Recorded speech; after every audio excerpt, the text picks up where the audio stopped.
You ask Tiger to solve. This deals with linear equations with one unknown. The final result is x equals -5. Let's solve it step by step.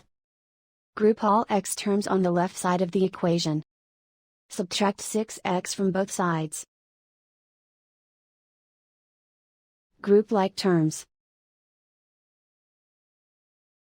Simplify the arithmetic. Group like terms. Simplify the arithmetic. Group all constants on the right side of the equation. Subtract 5 from both sides. Simplify the arithmetic.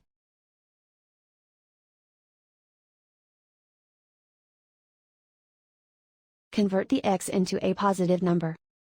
Multiply both sides by -1.